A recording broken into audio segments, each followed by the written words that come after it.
Llegué a la puerta y el portero dijo, no puedes entrar, ¿ok? Orden de la comandancia alemana, no fue judío, éramos 3 judíos en toda la escuela, había como 500, ¿ok?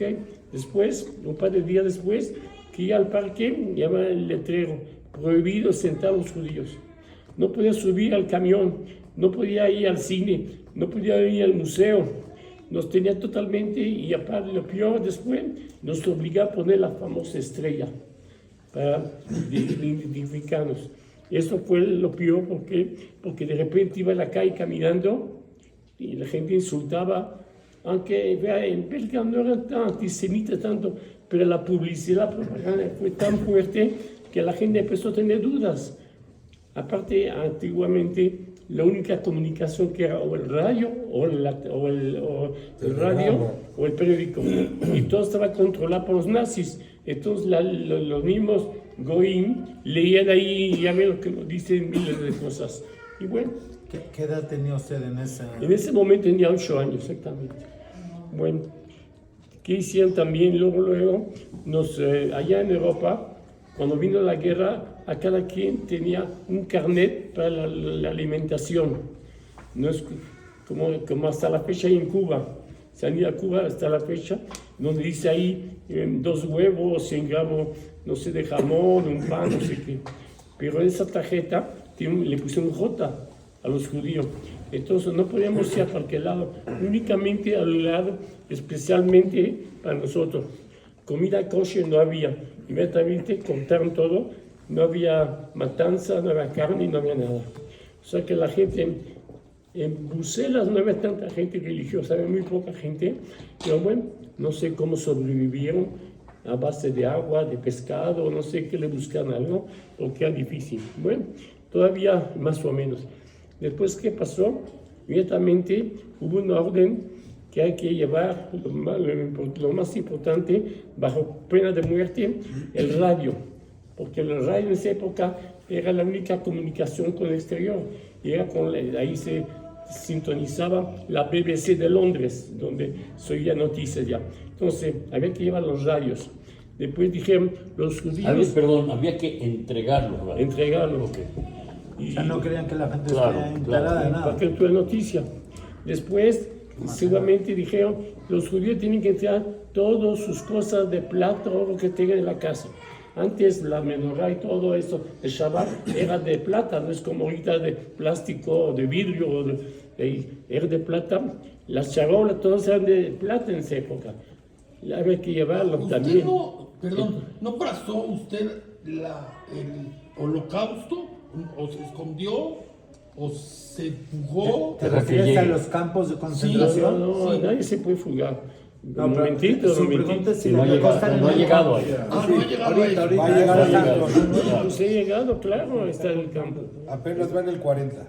En el 40, Sí, apenas. falta Bueno, así estuvimos más o menos. una pregunta, ¿qué le decían sus papás? Usted le preguntaba a sus papás, ¿por qué hacen esto? ¿Qué les decían? Bueno, Sus decía, papás. pues difícil. Primero, hablando de eso, todos mis compañeros de la escuela no quieren hablar conmigo, no quieren jugar conmigo, todo, porque ya ve, los padres dijeron, ahí está. Entonces estaba solo, entonces yo preguntaba, entonces, ¿qué puede decir un padre en ese momento a un niño? ¿Qué es lo que no me acuerdo qué pude haber dicho? ¿Qué dijo? Que tenga paciencia, que pues ni modo, que no puedo jugar con ellos, eso es todo. No hay explicación, porque no se puede explicar, porque de un día a otro te prohíben una cosa que hacías todo, que salías tranquilamente a la calle, que ibas a la tienda, que ibas al museo, que ibas a subir al tranvía, que hay puros tranvía, no podías hacer nada, ibas a la calle y te insultaban, te tiraban cosas, o sea, no sabían esas cosas. Entonces, allá en Bélgica se hizo una especie de gueto, también en Bruselas, donde estamos en el Valle Judío, como siempre. Claro, nos quedamos en nuestro departamento, se puede decir, pero estaba cerrado. Y entonces estamos totalmente aparte. ¿Qué pasó después también? A los pocos días solicitan a todos los hombres, no sé, de 18 a 40, tienen que ir a la comandancia, ellos de la comandancia, hacer trabajos ¿Qué trabajo? Los peores trabajos, limpiar las calles, drenaje, tirar la basura. Está bien, pero ¿qué ha pasado? Pasó unos días y algunos no regresaban. Entonces la madre buscaba a su hijo, iba a la policía y ellos dicen, no se preocupe, es que está trabajando, aquí se quedó. Pero ya era algo sospechoso, porque ya eran 1 o 2, ya 50, 100 habían desaparecido y no volvían, hasta que hubo un manifiesto clandestino judío donde nos dijeron que hay que esconderse porque están agarrando gente y no saben qué va a pasar, desaparecen. Bueno, entonces mi papá, yo en esa época nomás vivía yo tengo 2 hermanos, pero así después de la guerra, salimos de nuestros apartamentos, nos escondimos en áticos, en el campo, en bodegas, sótanos, donde fuera. Bueno, pero ¿qué pasa? La suerte llega un momento en donde fuimos denunciados. Y entonces nos agarró tristemente policía nazi, la Gestapo, que es la peor policía, y nos llevaron a una prisión donde había cientos de gente en el patio, no había sillas, no había cama, ahí en el piso. Y no sabía qué pasó, no, salió el anuncio que nos iban a mandar al este para ir a trabajar, así dijeron a los adultos. Entonces, en ese momento no piensa uno, no sabe uno, si le dice a Maya, ya bueno. Entonces vinieron los famosos trenes, no sé si muchos de ustedes han ido al Museo de Memoria y Tolerancia, ahí está un vagón como animales, y ahí nos subieron, ahí en ese vagón donde cabe, digamos, 50 personas, éramos 120 o 130. Entonces imagínense, estamos pegados como sardinas, mujeres embarazadas, ancianos, enfermos, jóvenes, mujeres, de todo, y empezamos a caminar, y hay gente adulta que se moría parado, porque necesitaba medicina. Había madres con sus bebés, se les moría en los brazos de fatal, no tener alimento, porque no nos dieron alimento. El único baño que había era para 120 personas, una cubeta. Imagínense la cubeta, a la media hora, cómo se llenó de ahí está. La necesidad fisiológica, había que hacerle la ropa, porque no había baño, había que hacer la ropa, la necesidad, cada uno hacía. Que después, te imaginas cómo estaba. Después, de ahí, nos subían en el tren, no sabíamos dónde, y resultó en el camino que íbamos en Alemania.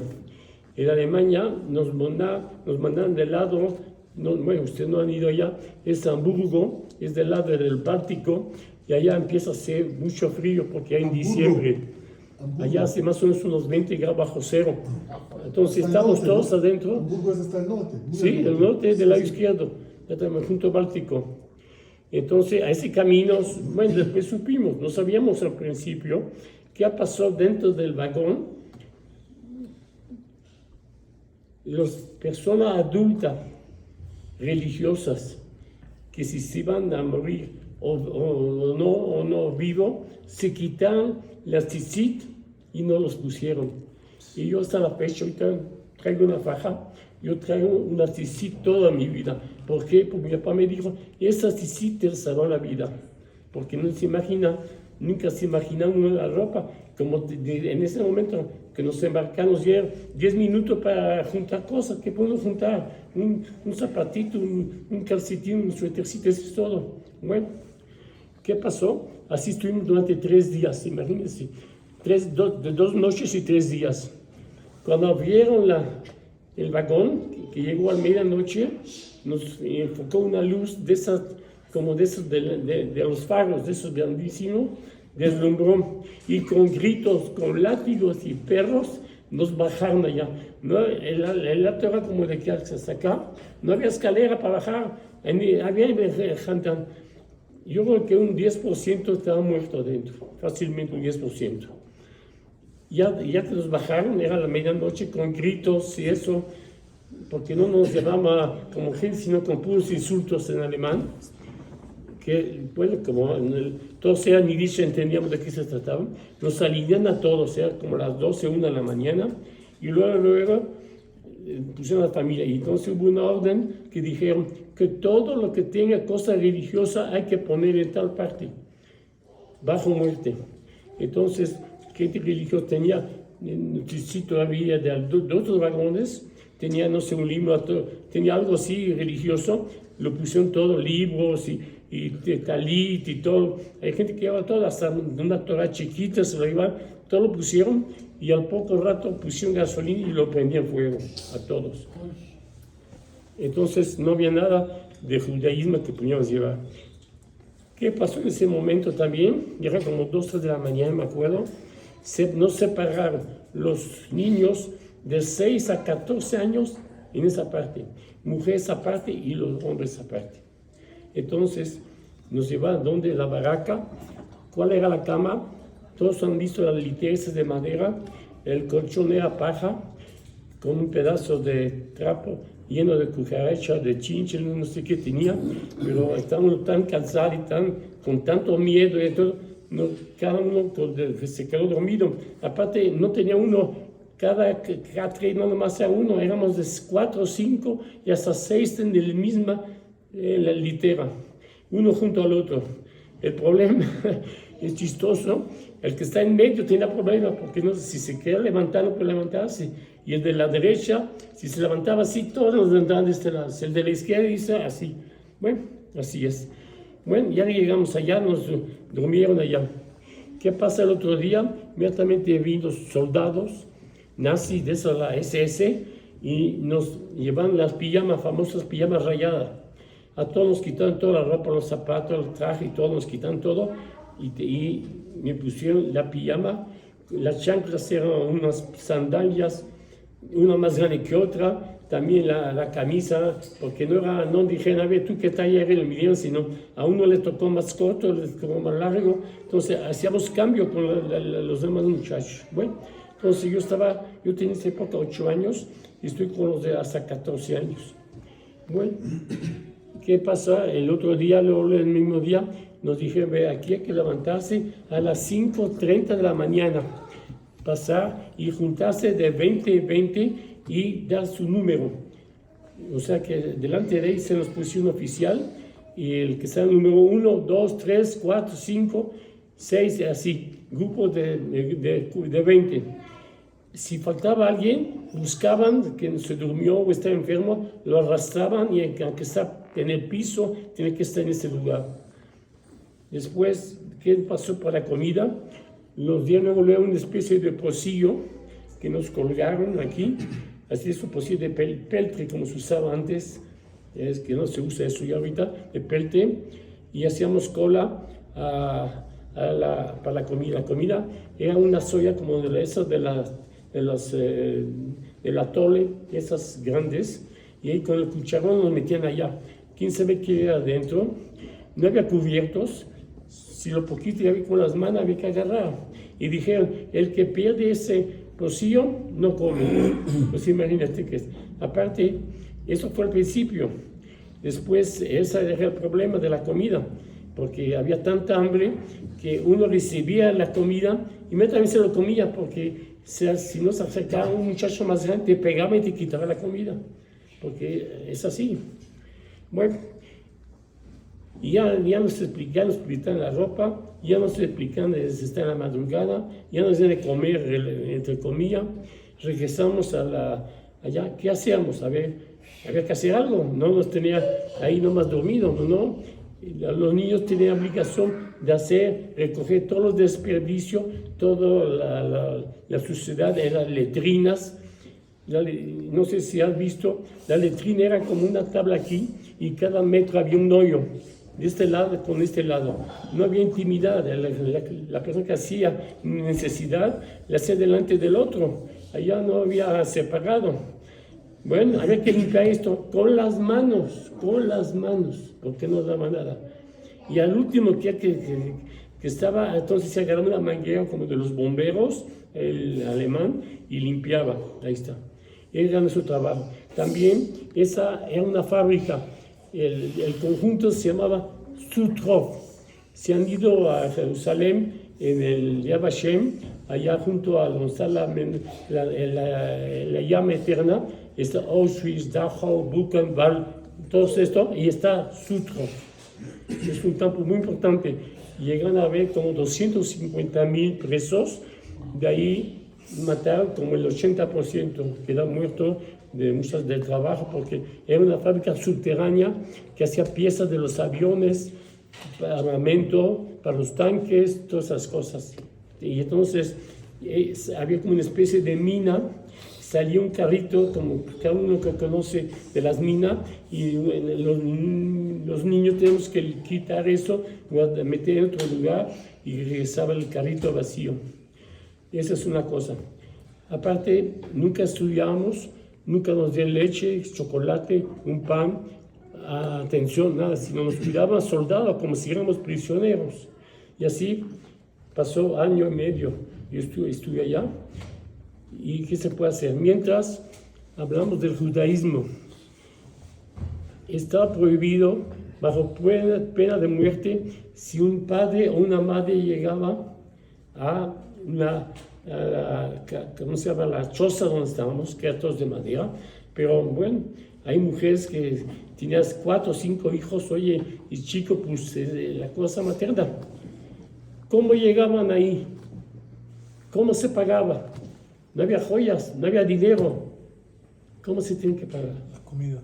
No. No, a un guardia para que le dejaba, ya. para que le dejaba acercarse a la choza y mandar un aviso o preguntar por su hijo. ¿Sé cómo se pagaba? Ya. Con sexo. No había otra manera. Así es. Entonces yo le pregunté una vez a un rabino, a rabino Shaw, en Israel, porque lo conozco, del campo del campo, y me dijo en esos momentos, está. ¿Por qué sobreviví un poquito? Muchos me preguntan, ¿cómo sobreviví? A ver, rabino, ¿cómo cree? 3 cosas. La suerte, el destino o Hashem. No había otra manera. Yo, como soy de Bélgica, nos juntamos con franceses que hablan francés y Bélgica. Había polacos, rusos, húngaros, de todo, pues no podía hablar con ella. Resultó de que había un preso que él tenía la cuchara y daba la comida. Entonces, un día nos dijo así en secreto, espérese que se termine la olla y ustedes vengan juntos. Entonces llegamos y la olla esa como de tamales grandota, y ¿qué nos dijo hacer? Raspar la grasa que había allá. ¿Y saben qué es? Manteca de cerdo. Eso es algo, la manteca de cerdo. Lo mismo le pregunté al rabino Lau, y en esos casos, bueno, eso es extremo. Entonces así es. Bueno, ¿qué se puede decir? Había muchas cosas a los hombres. Después judaísmo, algunos también, hombres o padres, pudieron meterse a las letrinas, y entonces llegaba algún muchacho. El judaísmo no era imposible porque no había adulto con nosotros, era puros jóvenes. Claro, puede ser que un muchacho de 12 o 14 años había ido a una yeshiva, quién sabe, pero ¿qué podía explicarnos? No sabíamos totalmente. Bueno, así pasó, graciosamente, cada mañana a las 5:30, cada mañana había que limpiar las letrinas, cada mañana había que recoger la basura, cada mañana nos trataba como animales. Después también llegó un momento de que iban desapareciendo niños, porque éramos yo como unos 500 niños, pero había varias casas desapareciendo. También no sé si es el destino. Nos forman así en la fila 1, la 2, la 3, yo creo que está la fila, no me acuerdo, la 2 o la 3, y había como 10 o 20 muchachos antes que yo subí en un camión. Y yo iba a subir, pero sin querer me tropecé con el piso, no sé por qué, y caí en el suelo y recibí una patada tremenda de un soldado, ucranianos. Por eso los ucranianos es el castigo de Hashem que tienen, porque todos los guardas ahí eran ucranianos, los jefes eran alemanes, pero los ucranianos eran los soldados. Me golpeó con una patada y me tiró al piso, y mientras la fila de los niños subieron al camión y desaparecieron y los mataron a todos. Bueno, entonces también no sé por qué, esa es una parte del destino de cada uno. Bueno, así que se puede decir, se veía qué hacían con la ropa de la gente. Los mismos alemanes había un grupo especial que se dedicaba a buscar en la ropa, había que mucha gente escondía aquí dinero, joyas, entonces quitaban, y también mucha gente traía algún alimento, salchicha, alguna lata, todo eso lo embarcaban en unas cajas, en los mismos trenes que veníamos para Alemania, para los mismos alemanes. Y lo usaban, nos quitan a los judíos y los mandan a los alemanes. Bueno, ¿qué se puede hacer? ¿Tenían alguna idea de fechas? ¿Qué es lo que pasaba? No ¿Días sé. de semana, días de algo? Nada. No sabíamos nada, bueno, como niños no sabíamos. Los adultos supieron un poquito porque pues había pláticas, rumores de los alemanes, que sobre todo el rumor más importante que oyeron es cuando hubo la famosa batalla de Stalingrado, donde perdieron los alemanes, casi como 500,000 soldados, y fue un desastre terrible. Eso fue hasta 44, ¿no? En 44, exactamente, 44 quisieron entrar a Rusia. es el sitio de Stalingrado. Entonces, eso sí se supo los adultos. Nosotros como niños no entendíamos, la verdad. Bueno, así siguió y la gente moría de hambre porque el trabajo era desde las 5:30 de la mañana hasta las 6, 7 de la noche, y lo que nos daban era así, un pedazo de pan, digamos, ese tamaño para todo el día. Y no era un pan, era tan duro que había que remojarlo. Y después se supo que como los alemanes son muy famosos en la química, eran de acerín. Y eso comíamos. ¿Ya? Acerín. Ahora, ¿cómo se quita el hambre? Tenemos todo el día hambre. ¿Cómo se quita el hambre? A ver, dígame, ¿quién sabe cómo se quita el hambre? En un lugar. ¿Qué hacíamos? Nos damos una piedra y se chupa la piedra. Esto te engaña el estómago y la cabeza. Cuando había una vez, que me acuerdo, la única fiesta ahorita que hubo de Sukkot, el etrón era una piedra y ahí era un pedazo de alambre, ahí está, con eso se hacía, como se podía. Claro, había alguna gente religiosa que sabía de memoria, que no había libros, ¿no? Ellos se lo sabían todo de memoria.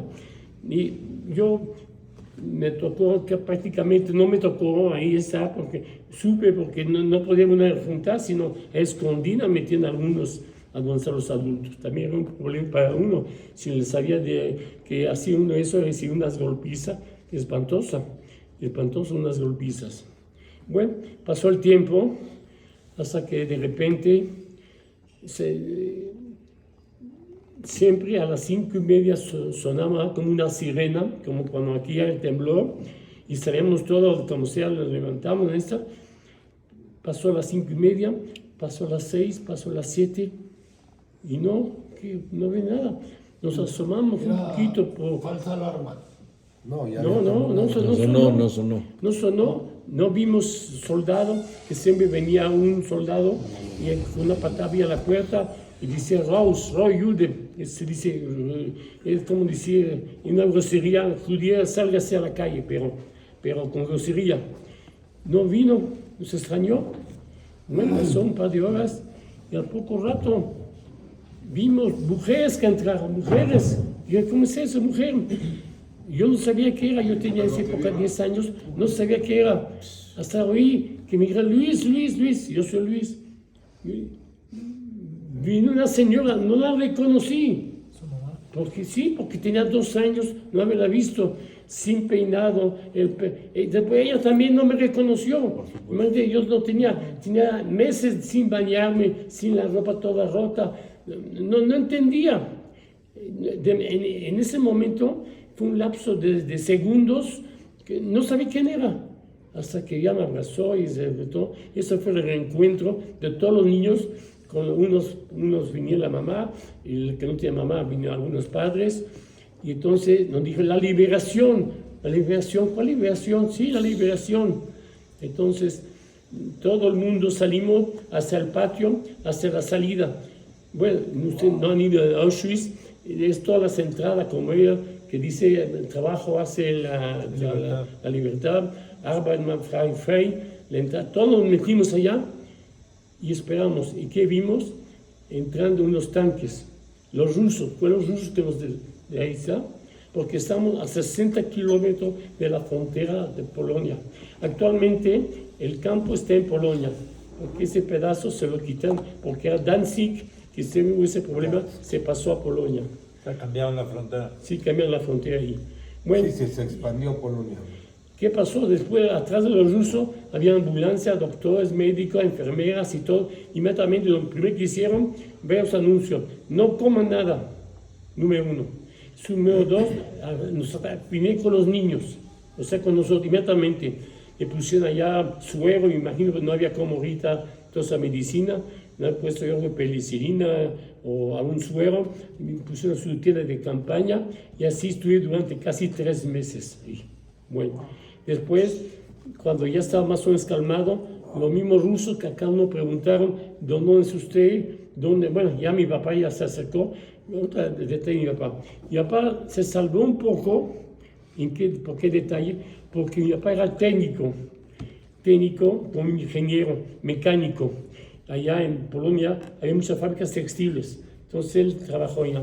Entonces, en las fábricas alemanas había tornos y todo, entonces lo que primero que preguntan a toda la gente que trabajaban ahí, ¿usted qué era?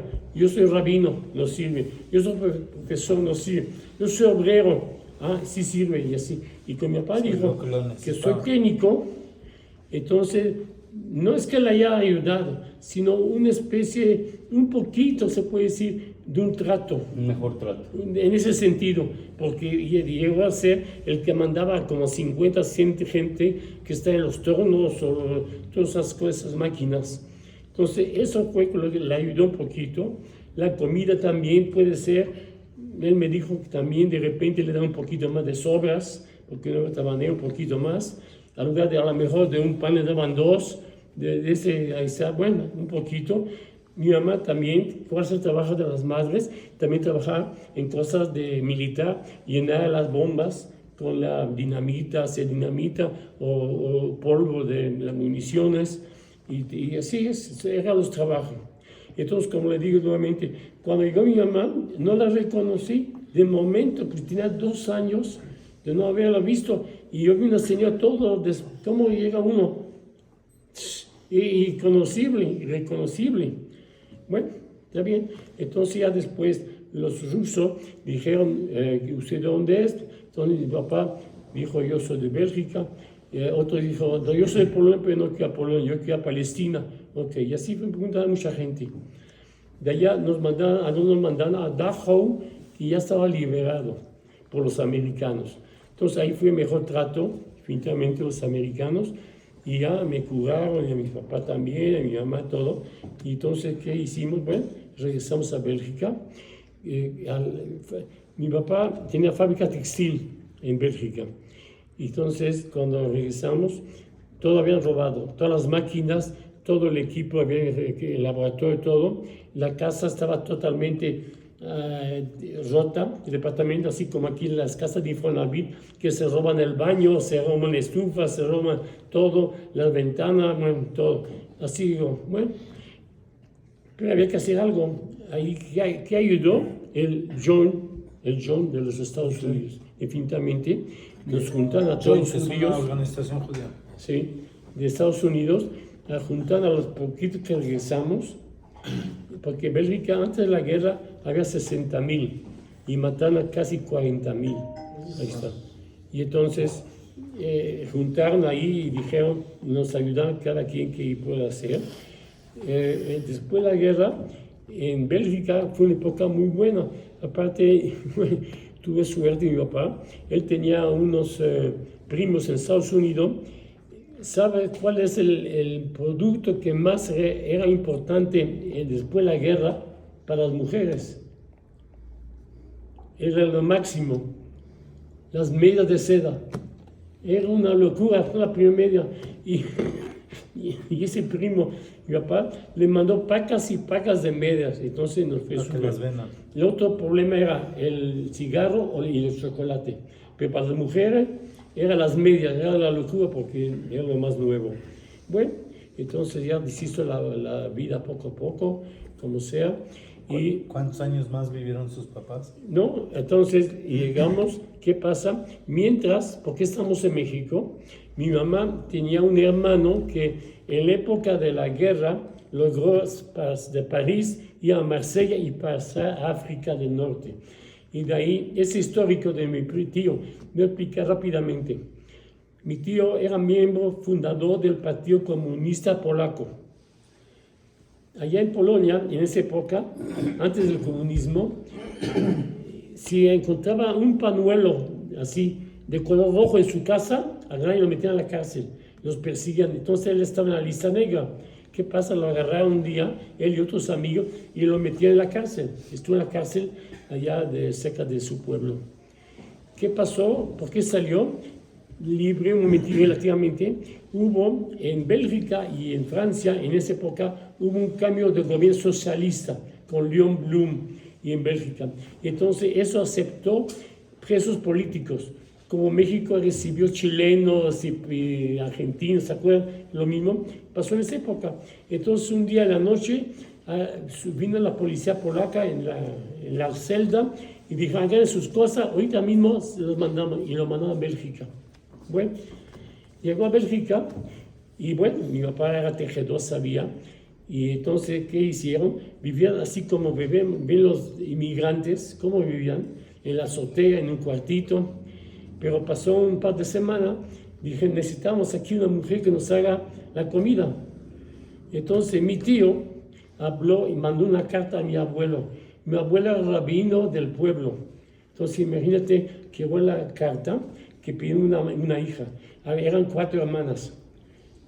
Nadie quería ir. Mi mamá, que era la más chiquita, tenía 18 años, no supe, nunca me dijo cómo brincó, lloró, no sé qué hizo, y aceptó que su papá la agarró la maleta y la llevó a Varsovia y la mandó a Bélgica.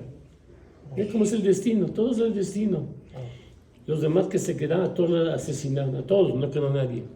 Ya que llegó a Bélgica, está bien, unos días hizo la comida porque también había una cama para todos. Uno que trabajaba en el día, el que trabajaba en la noche se dormía ya y así, una sola o 2 camas. Bueno, también le dije a mi mamá, tienen que trabajar porque aquí no es así, nadie nos ayuda. Entonces le enseñaron y fue costurera. Le pusieron así, ya ve que la mayoría de la juventud judía antes de la guerra o maestra o costura. Bueno, le pusieron la costura, que sirvió porque pues tuvimos la cosa textil. Entonces así. Bueno, ese tío de Bélgica era de la guerrilla, o sea, hacía manifestaciones comunistas, porque en esa época había muchas. La agarró la policía belga y lo expulsó de Bélgica y se fue a Francia. Y allá en Francia fue miembro del Partido Comunista Francés, muy importante, pero arriba, no era de los de la calle, así nomás, no, del político, político. Bueno, cuando empezó la guerra, él fue a la embajada de Cuba y aparte hizo dinero físico, como era socialista y salió millonario en Francia, porque se puso una fábrica textil también y era muy listo. Bueno, ahí está.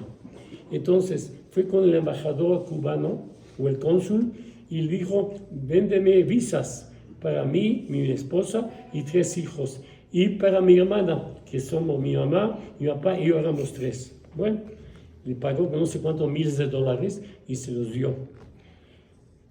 ¿Qué pasó? Nosotros estamos en Bruselas y mi tío está en París. Entonces habló, me imagino por teléfono, dijo, vengas a París a recoger la visa y para que se vayan a Marsella, porque todo el mundo iba a Marsella. Resultó que nosotros nos subimos en el tren y el tren nunca llegó a París, porque debido a los bombardeos se desvió y nos mandó hasta Toulouse, que es en el sur de Francia, cerca de los Pirineos. Hasta ahí nos mandó el tren. Y bueno, llegó mi papá allá, nos quedamos. Ahí estuvimos como 3-4 meses como refugiados hasta que era que se la historia, era Petén, esa parte era lo que llaman Francia libre. ¿En qué sentido era libre? No estaban los nazis, pero después de un par de meses ellos también lo ocuparon. Entonces, antes de la ocupación, vino de la policía francesa y preguntaron cada quien, ¿dónde eres? ¿Yo eres de Bélgica?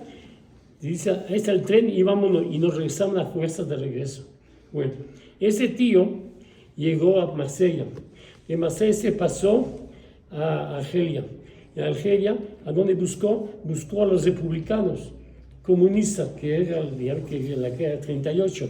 Bueno, todo el mundo habla de Lázaro Cárdenas, que recibió miles de refugiados, pero no judíos. Estaba prohibido entrar judíos, prohibido. Pero no sé cómo él le movió, cómo él estaba metido en el buró político comunista, logró subir en un barco que iba a México y La Habana. Y él tenía pasaporte. Bueno, en ese barco había 5.000 refugiados. Nomás había 2 parejas de judíos. Mi tío con otra pareja, que esa sí iba a México. Bueno, entonces el barco se paró en Veracruz y lo convenció porque resultó que también él era tejedor. Entre los dos después ellos se fueron a Tulancingo y pusieron la primera fábrica de suéteres en México. El barco siguió y la gente española, había también españoles que tenían visa para Cuba, y cuando llegaban allá no los dejaban de entrar. ¿Por qué? Porque eran falsos los pasaportes. Así era, bueno, porque o sea que los pasaportes que nos habían mandado, que nos iban a mandar a nosotros aquí a París, eran falsos, pero se salvó. Bueno, entonces, esa es la historia de él. Entonces llegamos, él mandó, después de la guerra, que venimos a México, y nosotros, mi papá no quería venir, porque gracias a Dios nos fue muy bien económicamente, y ya se volvió la vida más o menos, hasta que por fin mi mamá lo convenció, y le dijo, vamos a ir, aunque sea de visita, vamos. Bueno, entonces agarraron y subirse en un barco que tardó 28 días para ir a México, un barco carguero, y mi mamá llevó losas y... ¿De dónde? De Amberes a Veracruz, pero hizo escala en Miami. Pero estuve 28 días en el barco, nomás había 2 cabinas. Mi papá y mi mamá, en ese momento había nacido una hermana, de chiquita, como de 5 o 6 años, y yo estaba aparte con un muchacho judío que venía a México. Entonces llegamos en ese barco, llegamos a México, y bueno, y aquí en México, gracias a Dios, yo aquí me casé, yo estudié, yo soy ingeniero de Politécnico, y gracias a Dios he hecho una familia. Tengo 12 nietos de momento, y va creciendo. Tengo 6 bisnietos, y va creciendo, porque tengo todos 2 hijos. Bueno, uno ya está casado, falta uno nomás, y es recién casado, sé que va a crecer, para tratar de hacer nuevamente la familia. Y aquí llegó a los 18. Sí, más o menos. Y Ya luego tiene entré. 91 años, ¿no? 91 años. 89. No, tengo 86. 91. No tanto. Es un 91. En 1940. No, yo soy 38 años, 36. Nació en el 36. 32, tiene 89. 86. ¿no? Por eso, 1940 Pero tenía no 8 le vas a años. sacar la edad, tiene 86 ya. Bueno, no importa.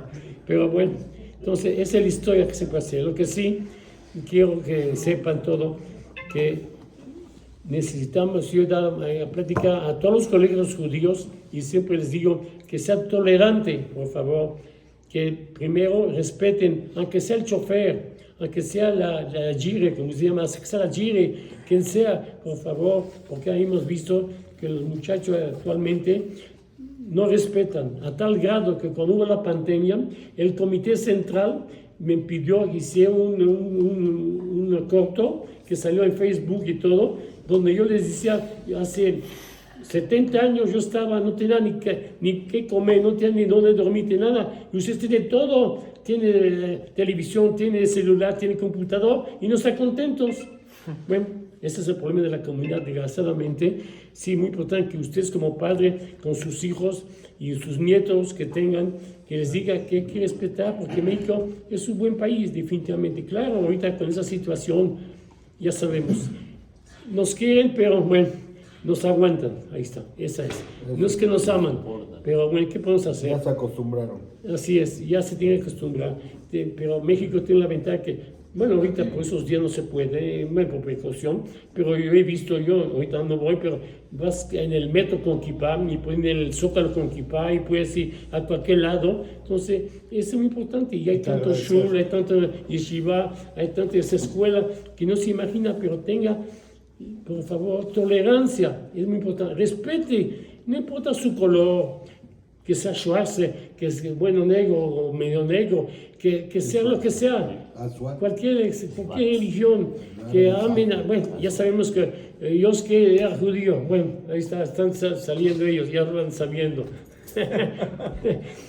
Todos los evangelistas, nos quieren mucho los evangelistas, yo da plática con ellos, híjole, nos aman, llego allá y hablan águila y se hacen bailes israelí llenos de bandera, más que en un conjunto judío, y son goy, pero bueno, hay que seguirlo. ¿No? Mucha vida larga, mucha alegría, que da mucho najas de todos. Arihut Yamim.